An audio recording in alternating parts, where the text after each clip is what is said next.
and you don't just get honor and integrity overnight, right? You got to earn that. It's a marathon. You got to, and that's where confidence comes in too. Because if you know you're doing the right thing for the customer, both with honor and integrity, both in your communications and what you're trying to put them in and solve their problems, then that confidence of if the deal goes south, you did everything you could the right way, for the customer. Don't wait around for the up bus. Get in the driver's seat and take control of your operations. Are you ready to increase profitability, have better processes, and get proactive with your operations?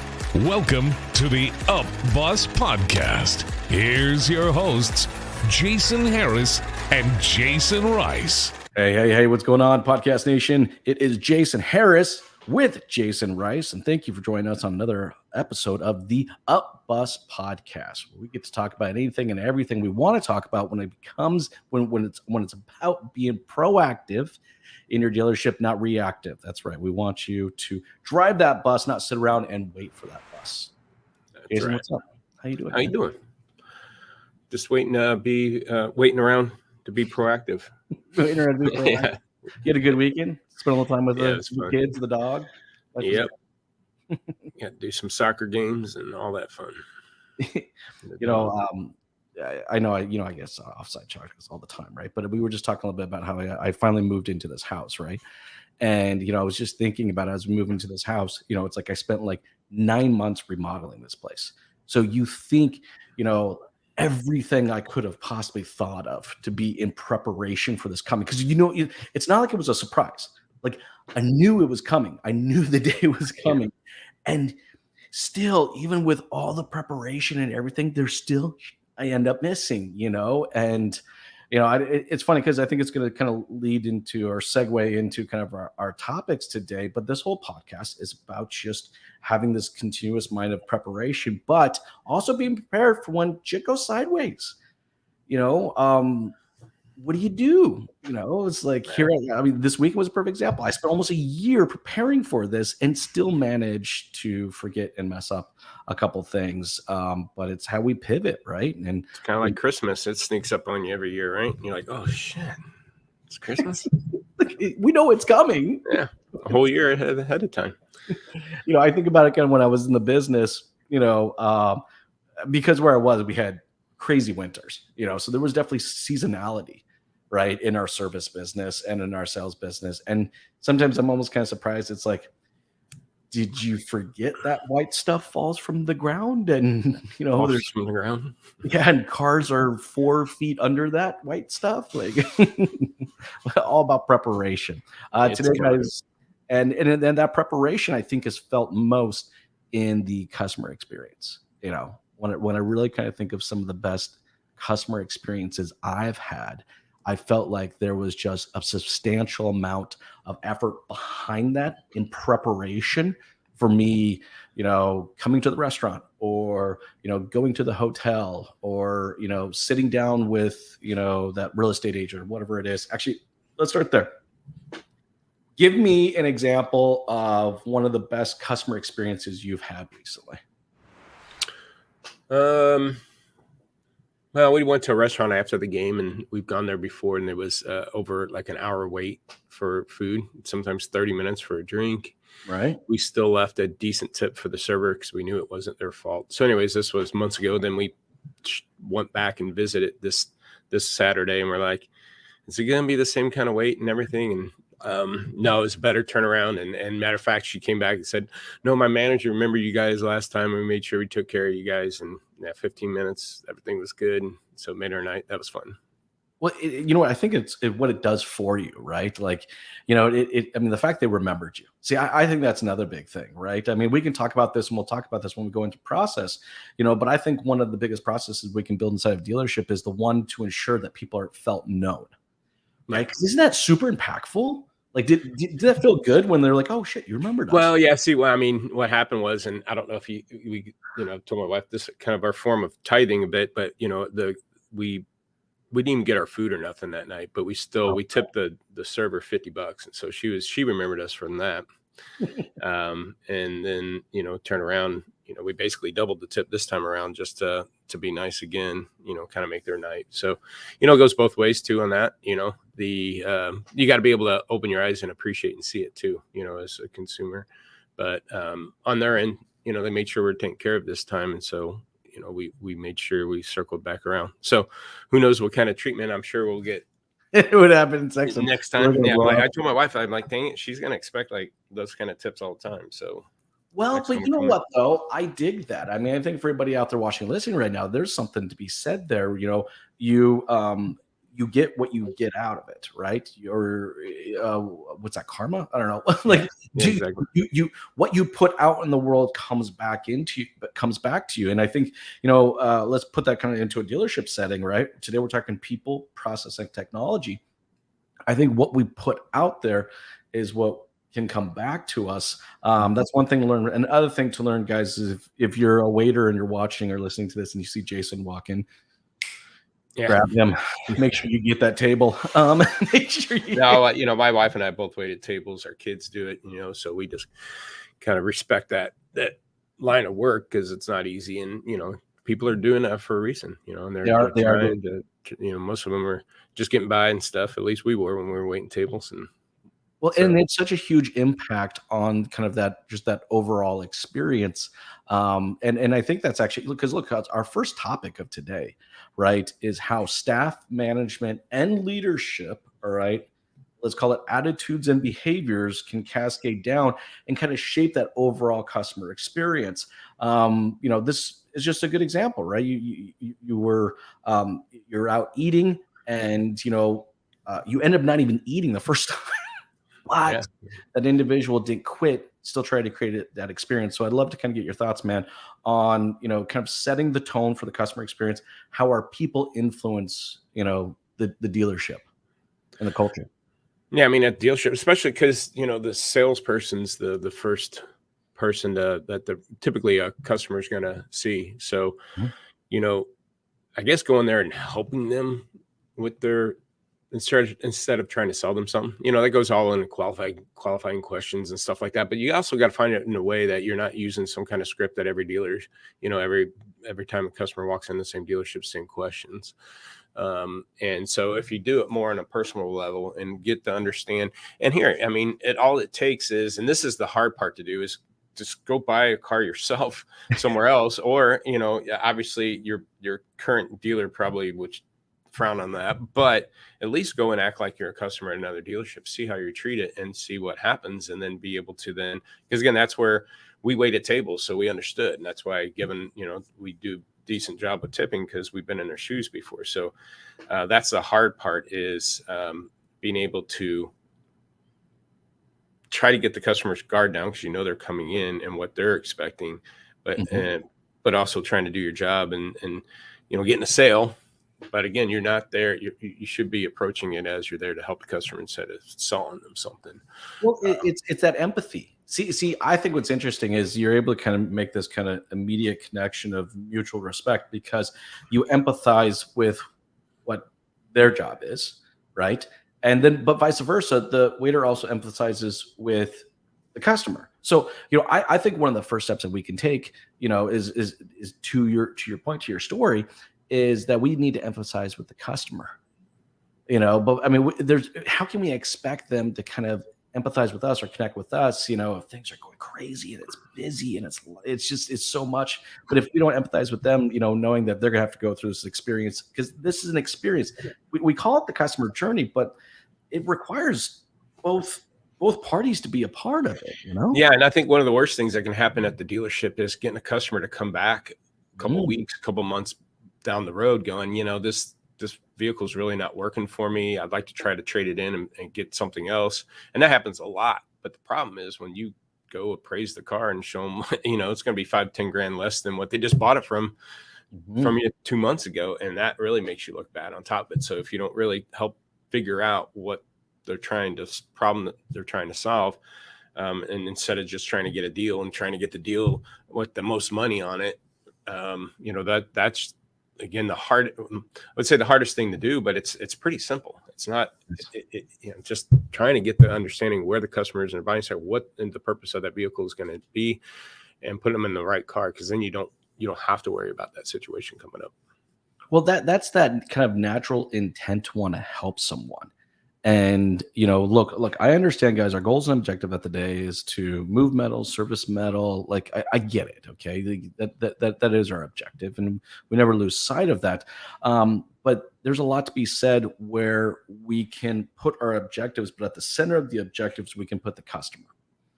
And and then there's some amazing dealerships that are out there. I mean, you work with some amazing dealerships that do a great job of putting, the customer kind of at the center of all of their objectives, and being that customer centric approach.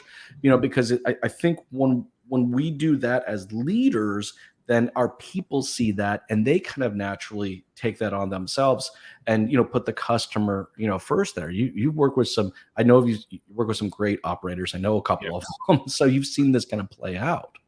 Yeah, and it goes to the TO, right? Again, I think we talked about it last time about leadership and leading by example, and getting off our seat and talking to the customer. So as a manager, you want to be able to go in and again, qualifying questions, trying to make sure we're getting in the right vehicle, and emphasize to the customer, hey, we're not here to sell your car, we're here to solve your problems and make sure you get the right vehicle for your needs. And so the sooner the manager gets involved in that sales cycle with the customer, just again, lead by example, makes it a little bit easier next time the salesperson's got to have to handle that situation, because maybe the manager can't TO the deal right now because they're busy, or you're out in the lot and you can't get the customer in the door. To be able to sit down and have these type of conversations with the customer. So it goes back to leadership and again, confidence, and that's one thing I've always learned with the sales. It wasn't so much, what you knew in word tracks. It's just having the confidence that you're doing the right thing, but also have the confidence that you know your product, and maybe you don't know what the customer really wants and needs, but to be able to understand and listen to the customer and hear them, versus just trying to, again, get enough information to make a deal and put them on the biggest gross car. And that's connecting with them, and look, I think, and I love the fact you bring up confidence. Like I really do, right? Because I've tried to reverse engineer for many, many years, those that have confidence and those that don't. And there are certain traits. I really enjoy identifying patterns, right? When I meet people or I go into a new business or something like that. And one of the things I've found with some of the most confident people out there is that their confidence comes from them partly because who they are as individuals, but a big part of their confidence comes from their process, meaning something that they have been taught how to do consistently and feel confident in executing it, right? Because like process, you don't just wake up one day and jump on a bike and go 25 miles. There's a process to that, right? But through executing that process, you become more confident. And you can do the 5 miles, and now the 5 miles turns into 10, and the 10 turns to 15. I mean, you do this. I know you do this personally. Well, I mean, that's just, it's a marathon, not a race. And one of the things I try to teach my kids is an acronym called, I call it HUHI, H-U-H-I. And what that stands for is head up. So never be pouty and, go in the corner, whatever situation. But honor and integrity are the second things. And you don't just get honor and integrity overnight, right? You got to earn that. It's a marathon. You got to, and that's where confidence comes in too. Because if you're doing the right thing for the customer, both with honor and integrity, both in your communications and what you're trying to put them in and solve their problems, then, that confidence of, if the deal goes south, you did everything you could the right way, for the customer. So, and just be able to, I would say, brush that off and move on to the next one. So again, it's just, it's something that happens over time. And that's where that confidence comes in, not just knowing your product and knowing your processes, but doing the right thing for the customer in the long run. Again, with honor and integrity. And that goes back to, who's teaching you that, right? And where it came from, the foundation. And again, that's where manager roles come in and leadership does. Well, and that's, guys, why what we're saying here, we're starting off with people, we're working our way down a process, and then how technology, I think technology is going to overly connect kind of everything, but okay, so give me that acronym one more time, because I like this. I think I need to make a t-shirt out of it. I know, I wanted to. H-U-H-I. H-U-H-I. Head up. Honor and integrity. Because here's the thing, no one can take your honor and integrity, right? They can take your job, they can take your money, they can take your whatever, but as long as you did everything at the highest standards with integrity, um, um, they can't take that away from you. That's why I try to teach again, kind of that little military chant, but who hi, I tell my kids, hey, who, or I'll text them HUHI, especially if they're going through a, particular challenge in their life. But just if anything, keep your head up, you know. See, that's a beautiful process. And look, I think there's something actually I love that actually. If I had my dealership, I think I would create a meeting right now about that, because well, the cool thing is what I think it does is not only does it give a process because you kind of follow a set, right? First thing I do, put my head up, right? It's a step, right? And then I take kind of a breath and then I move forward and then I revert all of my decisions or my actions back to those two things, honor and integrity, right? And it's stress testing. So it's stress test everything I do that continues to move forward.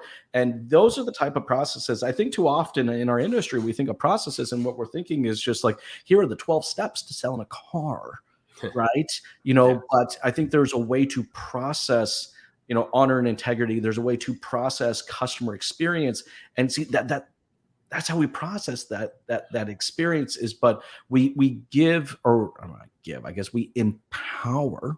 That's what it is. I mean, that's what you're doing. You're empowering your kids. We're empowering our staff. All right. With a process that's of always kind of moving forward, but at the core of it, honor integrity for us, our clients, keeping at the core in the center of that. All right. Honor integrity around what we do and how we work our clients. Yeah. And I think as a manager, if you've taught your team that, then when you're not around, things are going okay. Right. And so you don't necessarily have to micromanage and, start chipping away at people. And obviously then they get defensive and then they, and so you obviously to be able to be a leader for that, you've got to also have that quality.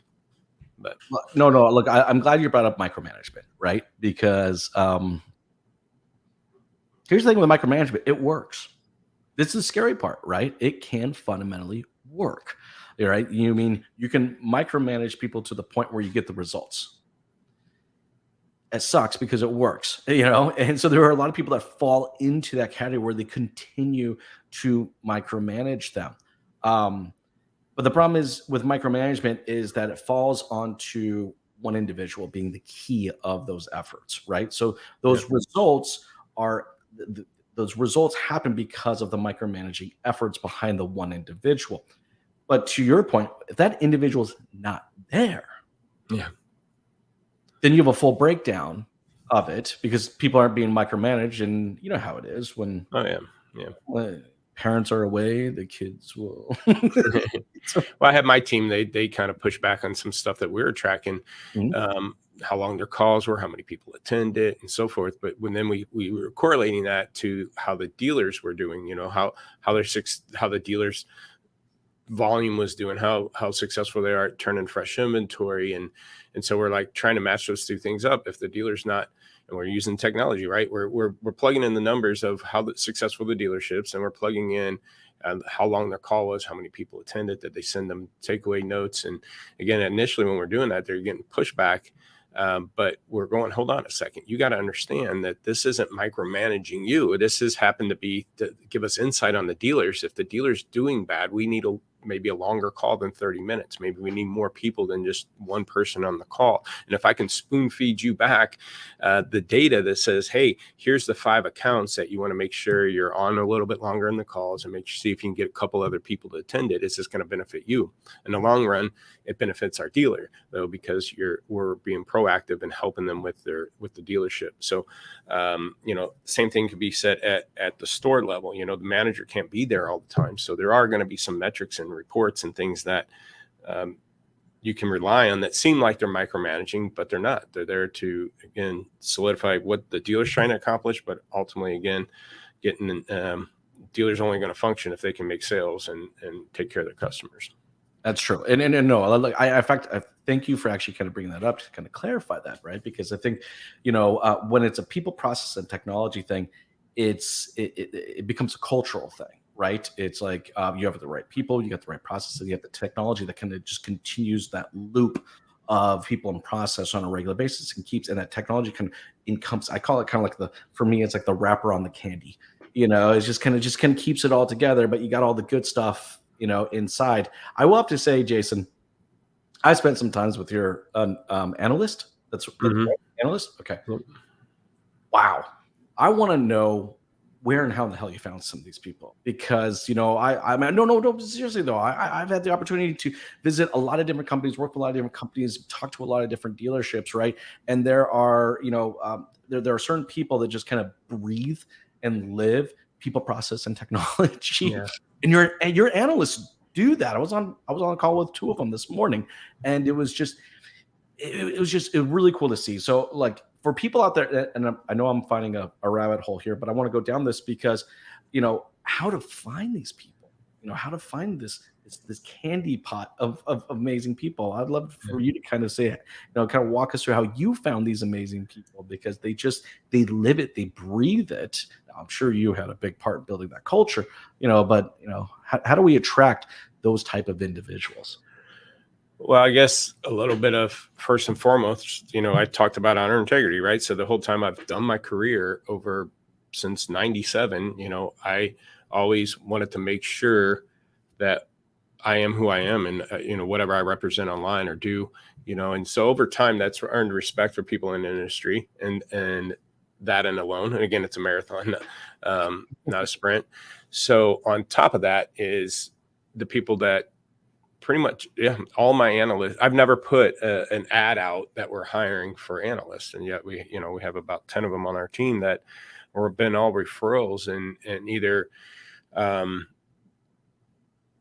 current clients that left the dealership and wanted to see if there's opportunities here, but most of it was the referrals of my own team. Hey, this person would be great, because again, my team knows what to do and expect, right? I always say, if I got a micromanager, I got the wrong people, but they know what our approach is, right? So they're not going to refer somebody that doesn't understand that or understand our culture, right? So, or that could benefit from it. There's a couple people on our team that's been, hey, he's a great car guy. He's working hard. His family has dealerships, but he wants to be home more. He wants to be able, he's got kids, and, those retail hours are beating him up. He'd be a perfect match for you guys, because that's what you guys do, So I would say get into your team that understands your goals and your culture and your mission statement and your whatevers, to make sure that nobody on your team is going to refer somebody that won't be a good match. And so that's been our easiest, or I guess, way to success, I would say, based on what you're talking about. Well, what I think is so cool is, Jason, I don't know if you even know this. I mean, it's how consistent they all beat the same drum. Mm-hmm. Look, I find I mean, like 10 people, there's only going to be a certain percentage of them that kind of are able to continue to beat at that same pace. Some people a little off, some people a little faster, maybe some people are a little quicker and stuff like that. But you guys have done such an amazing job, I think, of kind of building this culture that allows them to kind of beat the drum, but they're beating the drum in a way that's consistent, right? Every time I've ever been on a call with them, they're talking to a dealership, and they're going over the people and the process and what the technology is identified, which we're going to get into the technology, because again, I think, you might have amazing people, and you might have some really great documented processes at your dealership. But if you don't have that shiny silvery coating, wrapper of that, I call the technology, holding it all together, then, it just ultimately ends up melting away. But so let's do that. Let's get into the technology side, because I've said enough already. Sometimes I'll go on the rants. All right, technology. Yes. Holding that all together. How do you see that playing out inside of a dealership? Maybe some good examples, some bad examples. Ooh, well, I mean, it all depends on what you're going to utilize the technology for, right? Mm-hmm. Let's say stocking, for example. A couple ways we look at technology, or helping dealers with stocking would be kind of matching the customer's profile. I think we talked about it earlier. A high percentage of my customers or leads are sitting at a certain price bucket. I mean, example, I'm looking at a dealership right now that they have, probably about 500 leads, but over half of them are on cars under 25 grand, and a good chunk of those are on compact and intermediate SUVs and intermediate cars. So if I'm out there buying large pickup trucks at $40,000, am I really meeting my customers' needs, or at least the profiles that I get in my lead database? So, using technologies to make sure that goes back to the basics. What am I trying to accomplish? Trying to help customers. Okay, what are my customers' wants and needs? Well, they need 25 grand or less compact intermediate cars or compact intermediate SUVs, and try to fit that profile. Because that's the other thing, is if you can put those cars into your inventory, then you can turn around and contact those customers of the database that you have. There's other things. Again, the technology is going to be able to help you, track all the breakdown, how many leads, how many how many contacts, how many contacts during appointments, how many showed, how many sold, how many delivered, and so forth. And finding those holes. And here's the thing: they say data doesn't lie, right? And so the hard part is that's where you got to use technology to get that data. And we used to break it up. Like when I did internet deals, I think there was a front and back end of the internet. Yes. The front end was the data, meaning how many leads, how many appointments, and that would show me how many activities per lead that we're doing. And so if I increase my activity, as increase in my appointments. The back end, though, was the people part of it, but there's a whole process there too. The back end of an internet deal was the shows and what happens when they showed up, and that's what I meant by front and back. The front end could be great, call, email, and you're talking to the customer. You get them excited about the vehicle, excited about coming in and talk to you. You give them all the information, you send them videos. You're doing all the right things, but then once they show up, There's a breakdown. There's a breakdown. I had that on a personal experience. Person was great here. I thought I got the deal with her when I got in. Oh no, ask for the manager, Bob, whoever. I show up at the dealership at my appointment time. I ask for Bob. He comes out from the tower acting like I distressed him. And who are you again? I'm Jasen. What are you here on? I'm on that Jeep. Which one? Oh, that orange one. That's still sitting out there in the grass by the highway. Oh, okay. Well, come here, Johnny. Come here. This is Jasen. He wants that Jeep. Can you go get the keys and pull it up? And so I'm sitting here for 10 or 15 minutes. And then they try to steal my trade. And I had to pull out the whole, hey, I'm in the business card, after, an hour of test drives and them trying to steal my trade. And I go, hold on, guys. So anyways, there, that back end just fell apart. Okay. So technology can only tell me I'm doing a great job on the front end. Of course. Right.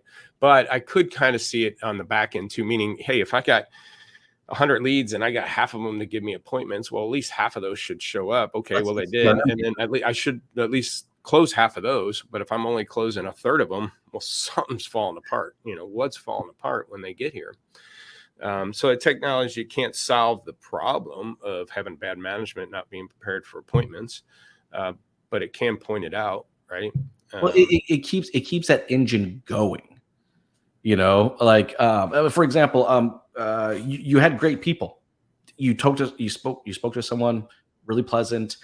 They made you feel comfortable enough. You decided to come into the dealership. There were some great people there, right? And then, boom, you hit a process breakdown.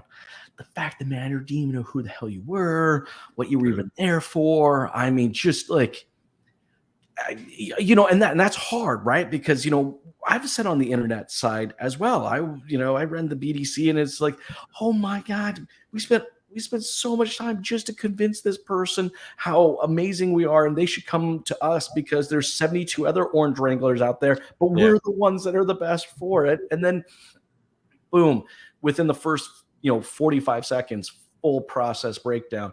Who are you?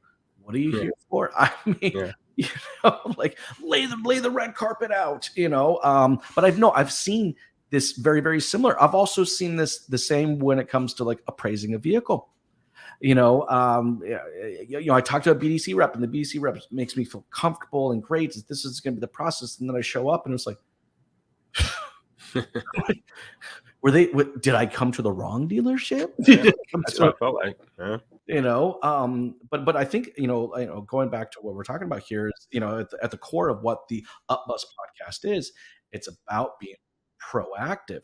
And, if we're not using the technology to help us be proactive and identifying people problems or process problems, wh- wh- you know, And I did this before too. There's another good example. I was leasing and I might have talked about this one before, but I was leasing my daughter a Honda, and because you Mhm. get a pretty decent payment on that. And we went in and spent a couple hours at the dealership knowing we didn't know what we wanted. So we're looking at Honda HRVs and CRVs and then which package and so forth. And we worked out, which one was right or wrong for us. We did the credit app and we got the payments right and what we need to put down, but we just couldn't take delivery at that point in time. And so we were going to come back another day.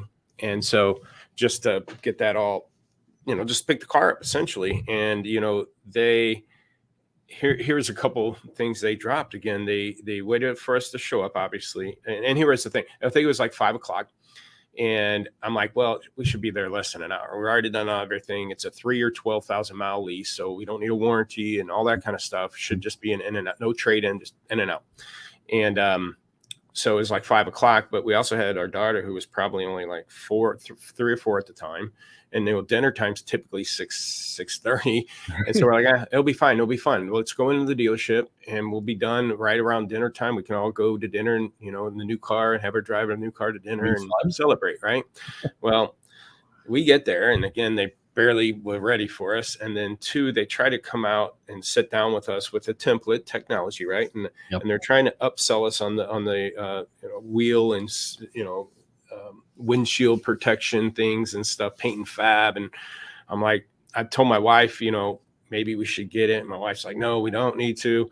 It's another 10 or 15 bucks. It wasn't that much more a month because again, I was worried about my daughter being in her, Sure. teens or 20, curbing a car going through the drive-through. She's got a 30-minute drive to her college, which is just country highway. So she could hit a deer, or chip her windshield or something. Mhm. Right. And so, and door dings down at college, on campus. But my wife's like, no. And they came back down and they like $5 or $8. And by then my wife's just frustrated. She's like, no, it's fine. We don't need it. And then their whole computer system broke down, their little tablet, that he couldn't do it. And this is a young kid who's probably new to finance, probably never done paper financing, print. So it took us over 2 to 3 hours. We're getting frustrated. My kid was getting tired. They're getting crabby. They're like, can we just leave? We're just hungry. Can we leave and you come back? And the guy's like, well, I'm almost done. He left us hanging.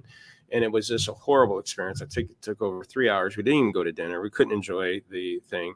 But my point being was, one, if they would have called me, again, being proactive. Hey, Jason, we're getting ready for you coming in. We have a couple questions. Would you be interested in this, this, and this? We want to make sure your paperwork's all ready to go when you get here. And at that point in time, because I would have done the curb, the wheel and the windshield thing. At that point in time, if they would have said, hey, it's only $8 more, you want to throw it in, I'd be probably like, yeah, go ahead and do it. And then we would have went in there and we would have signed probably within 15 minutes, have been done and out of there. It would have been one of the best experiences we've had. You would have gone, that's all I had to do. Dinner, everyone would have been happy, and you would have told 10 other people how great and frictionless. All they had to do was call me and say, hey, we're getting your paperwork ready. I want everything tied up before you get here. And if they would have got another upsell on the paint fab, all that warranty stuff, that turned into just a mess. And because my wife got involved, not that I couldn't said, fine, I'm going to do it either way and sign the extra $5 or $8 they're going to charge me on it. It was just the frustration of sitting there waiting and waiting and waiting. And by that time, it's like, no, we don't need nothing. Just give us the freaking paperwork so we can go. We're starving, Anyways. Look, no, but that's a perfect example of utilizing technology with a bad process. Yeah. Right? Like a delivery is a delivery. A delivery should be 3 or 12 lease. I mean, come on. Yeah, no trade. Not only that, but delivery is a celebration. Yeah. Right. I mean, to me, look, to me, I pull out the stops, man. Balloons, streamers, poppers, music, whatever I can do, right? Because this is the last thing I could do to send you off, and this is what you're going to tell. It's the very point. See, here's the thing. Well, hold on. This is my daughter's first new car she got to buy, and it was a horrible experience. That's the experience she's going to remember forever, right? I mean, look, I understand like things happen and things break down at a dealership. And I look, there are times that I could have fumbled the ball maybe a couple times through the overall purchase experience, but the one place, the one, I mean, you're 5 yards from the touchdown. You cannot fumble the bloody ball. It's got to be just a full on. It's in, it's done, it's good. Like and celebrate the living crap out of it. But there you go. That was a good use of technology, but in a bad process. And it wasn't the people. It was that young person knew following a process. All right, that didn't have the customer at the center of it. When picking up the vehicle shouldn't be nothing but just a celebratory dance at the end goal, and and it should be fun. It's because I've had bad experiences. There are things I've fumbled, but I can make that up in that delivery. I 100% can, because that's what they're going to remember. That's what they're going to tell. Yeah. That's what they're going to tell their 10 friends, even though maybe I fumbled the ball a couple times on the way to it. Anyways. Well, even to the point where when they want to go over the car and the features are like, we'll figure it out. We got to go. Oh, no. We got to go. It's like, and so I bought dozens of cars, so it wasn't a big deal. I understand. I've been in dealerships. I know how things can happen, but man, for her to have that as her first experience buying a car was just horrible. Well, you know what though? And I think everybody out there watching, listening can relate in some way like this. Recently at a restaurant, everything was amazing until I asked for the check. And then all of a sudden, I don't know what happened. I don't know what happened. Like, we had 30 minutes for the check to come. It was like, what was the breakdown? Everything was amazing. But but look, guys, I know we're at there's technology that you could scan a QR code at your table and pay for it and walk out. But I love that stuff, man. I tell you, too. That when that came out, I was like, I don't have to wait. Wait, the kids are done. I can go. Because you know how it is with young kids. They're done. They're done. Right. You need to get out of that. I'll go wait in the car. My teenager will say that. I'm gonna go wait in the car. I'm gonna go in the car. But look, guys. I know we're joking. We're having a little bit of fun here. But look, at the core of this, that's what this topic was, right? Enhancing the customer experience through people, process, and technology. And you have to look at all three. And you need a stress test. Jason, I love your acronym. Again, for everybody out there watching, HUHI. All right. Head up. Honor, integrity. Love it, man. Absolutely awesome. Hey, thanks so much for taking the time to chat with me today, Jason. This has been a lot of fun. For everybody out there watching and listening, if you'd like to see more great and amazing UpBus content, you got to check out theupbus.com. All right. Great. They're always putting up new tidbits, new content. You got to check it out. We're keeping that updated on a regular basis. And always new and exciting stuff to come. This is episode number 6. We thank you for participating, but hey, this is far from the last episode. There's a lot more great content to come and some very cool surprises to come along with it. Jason, thank you for taking the time to chat with me. This has been fun. Thank you, Jason. Thanks for tuning in to the Up Bus Podcast with your hosts, Jason Harris and Jason Rice. To stay up to date with all our content, be sure to like, comment, and subscribe. Happy podcast.